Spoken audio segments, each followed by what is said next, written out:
Bhatia. I'm an engineer by profession. I have a question that has been in my mind for quite a while now.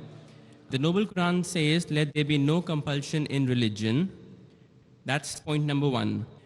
And point number two is that the punishment for a Muslim who wants to come out of Islam, God forbid, is death punishment. According to me, this signifies a virtual compulsion in the mind that this is the punishment which will be given to me, so hence I cannot do it. And this kind of, I just need some clarification. I'm sure there is a clarification on this point. That's a very good question. He hasn't given the reference. First, he quoted the verse of the Quran from Surah Baqarah, chapter number 2, verse number 256, which says, La ikraha fid deen, there is no compulsion in religion. And that is part of the deen, that you cannot force anyone, you cannot compel anyone with the point of the sword or the point of the gun. His next question is that if any Muslim leaves his religion and becomes a non-Muslim, becomes an apostate, then the penalty is death. So isn't this a sort of compulsion? Before I give the answer, I'd like to mention that every country has its own law, its rules and regulation. And most of the countries, one of the highest punishments is for treason. For example, if a person is working in the army, and if he leaks the important thing of the country, all the vital points and the information to the enemy, it is called as treason.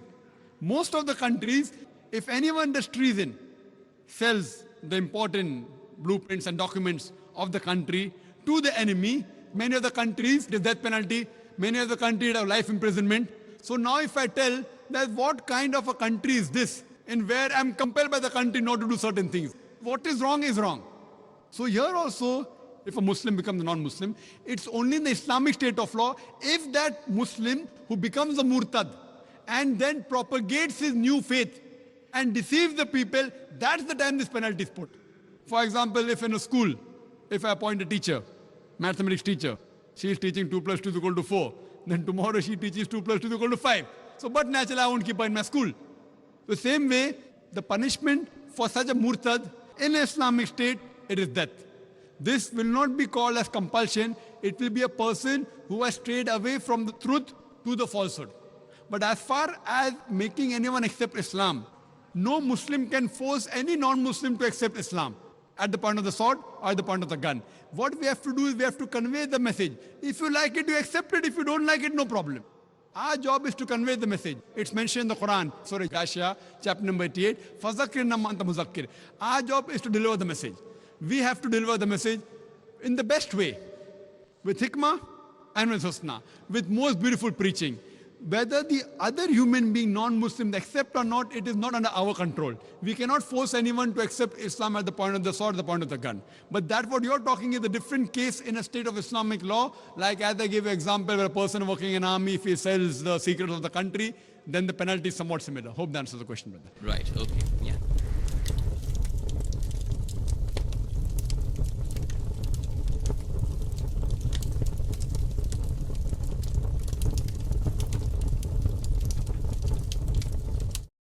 She asked, why is Allah referred to Allah? Why not any other name?